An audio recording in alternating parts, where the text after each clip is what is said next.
Cocktail 2 ये movie release हो चुकी है। कॉकटेल मूवी का सीक्वल बना है। तो इस मूवी के बारे में बात की जाए ना तो शाहिद, कृति और रश्मिका ये तीनों एक्टर्स मेन लीड पे जिस तरह से कॉकटेल मूवी थी उसके same to same character carry forward की है। जिस तरह से दीपिका का कैरेक्टर कृति ने कैरी किया है, जिस तरह से उसका कैरेक्टर था ना एग्जैक्टली सेम टू सेम वैसा ही कैरेक्टर है उसका।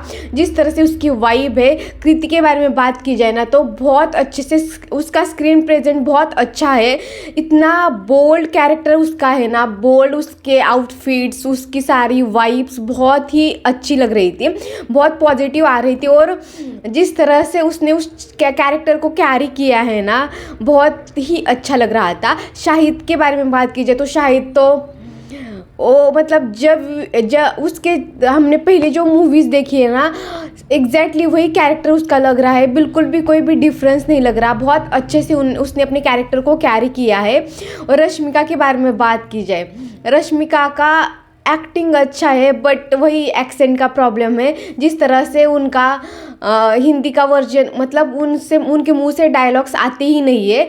ऐसा जैसे एनिमल में था ना, मुंह के अंदर ही डायलॉग्स रहते हैं, ऐसा वाला उनका चलता है। लेकिन स्टिल डिसेंट एक्टिंग थी उनकी। तो ये तीनों के अराउंड कहानी चलती है। कहानी की बात की जाए ना तो कहानी कुणाल और दिया से चालू होती है, वहाँ जहाँ पे उनका रिलेशनशिप्स जिस तरह से उनके बहुत सारे अच्छा चल रहा था, लेकिन ऐसा कुछ हो जाता है। रश्मिका के अंदर जो इनसिक्योरिटीज़ आती है उसके अराउंड, फिर वो किसी को बुलाती है और फिर एली जो कृति का कैरेक्टर है उसका नाम है, तो उसकी एंट्री हो जाती है। एंट्री होने के बाद क्या क्या चीज़ें हो जाती है, फिर कन्फ्यूजन क्रिएट होता है और फिर जाके क्या क्या हो जाता है वो सारी चीज़ें आपको मूवी के अंदर देखने को मिल जाएगी। लेकिन इसके बैकग्राउंड में जो गाने चलते रहते हैं ना वो एक्चुअल में बहुत अच्छे हैं। जो कृति की एंट्री के वक्त गाना था या बहुत बैकग्राउंड में बहुत सारे अच्छे से गाने, वो जो ओजी सॉन्ग है वो भी इसके अंदर था। तो ये सारी चीज़ें इसके अंदर चलती रहती है। जो आजकल के रिलेशनशिप है उनके अंदर जो शादी को लेके चीज़ें हैं ये सारी चीज़ें उसके अंदर दिखाई गई है। बहुत ही ट्रांसपेरेंटली चीज़ों को दिखाया गया है। और जिस तरह से कहानी आगे बढ़ती है, स्टार्टिंग में आपको रश्मिका के कैरेक्टर के ऊपर बहुत गुस्सा आएगा। जिस तरह से मतलब खुद के पैरों पे खुद कुराड़ी मारना किसको कहते हैं ना, वो रश्मिका को देख के समझ में आता है। जिस तरह से उसने खुद अच्छा खासा रिश्ता चल रहा था उसके बीच में किसी को लाके ये सारी चीज़ें जो कन्फ्यूजन क्रिएट किया है, मतलब खुद की फ्रेंड्स को बोला है कि अपने ही खुद का रिश्ता खराब करने पूरा क्रेडिट रश्मिका को जाता है। समहाउ आपको उस कैरेक्टर के ऊपर बहुत ज़्यादा गुस्सा आता है, क्या है मतलब ऐसा लगता भी है। लेकिन धीरे धीरे कहानी आगे बढ़ती है, शाहिद के ऊपर भी गुस्सा आता है। और कृति का कैरेक्टर तो थर्ड पर्सन है तो उसके ऊपर गुस्सा करके क्या ही फ़ायदा। जब कोई रिश्ता बचता है या टूटता है उसकी पूरी जिम्मेदारी उन दो लोगों की होती है, किसी तीसरे व्यक्ति की बिल्कुल भी नहीं होती।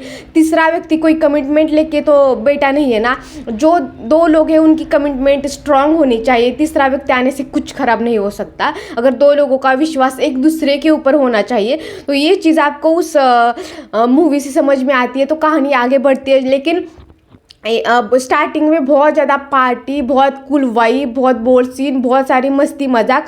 और भाई इस मूवी के लोकेशंस मतलब इतने अमेजिंग लोकेशंस है ना, बहुत ही बढ़िया कि इतने अच्छे लोकेशंस है ना। तो वो सारी चीज़ें स्टार्टिंग में फर्स्ट हाफ में आपको देखने को मिल जाते हैं। सेकेंड हाफ तक मूवी बहुत ज़्यादा इमोशनल होने लगती है, बहुत कन्फ्यूजन क्रिएट होता है, फिर बहुत सारी चीज़ों को उलझा जाता है। और ऐसी कौन सी दोस्त है भाई अपनी फ्रेंड की शादी में आई तो है, लेकिन आने के बाद क्या डायलॉग्स है वो, कोई भी मतलब इनलॉजिकल डायलॉग्स थे वो। जिस तरह से वो अपने फ्रेंड्स को जब सारी चीज़ें पता चलती है तब रश्मिका को जिस तरह से बोलती है ना कि मैं तुम्हारी शादी तोड़ने तो नहीं आई हूँ लेकिन मैं पूरी कोशिश करूँगी, क्या मतलब कोई लॉजिक ही नहीं बनता है इस चीज़ को, जाने दो। तो ये सारी चीज़ें आपको देखने को मिल जाएगी। लेकिन लास्ट में जो शाहिद का एक मोनोलॉग है बहुत बड़ा, बहुत इमोशनल, बहुत मतलब बहुत डीप बातें करता है।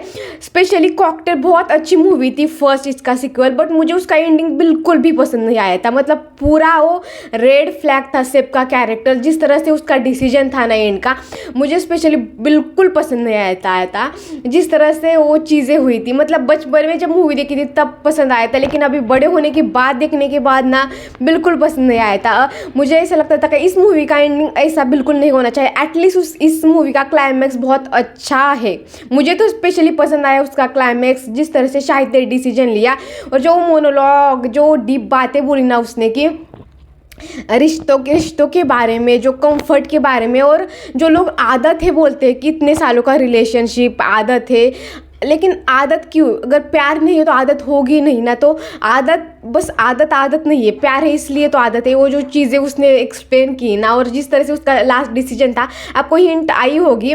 और जिस तरह से उसने अपने पुरानी टी शर्ट के बारे में मतलब उसका रेफरेंस देते हुए वो चीज़ें बोली ना, वो क्लाइमैक्स बहुत अच्छा है, सेटिस्फाई वाला क्लाइमैक्स है, वो अच्छा लगेगा।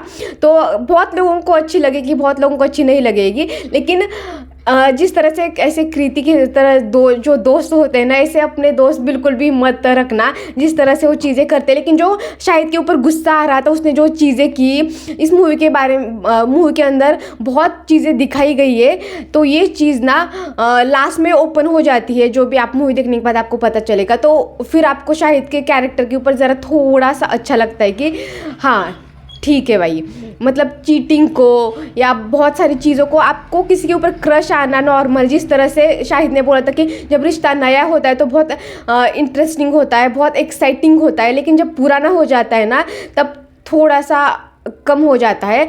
और हर रिश्ता एक एक्सपायरी डेट के साथ आता है, तो हर रिश्ते की एक्सपायरी डेट होती है। लेकिन जो हमारे पुराने रिश्ते होते हैं ना, एक फेवरेट पुरानी टी शर्ट की तरह होते हैं।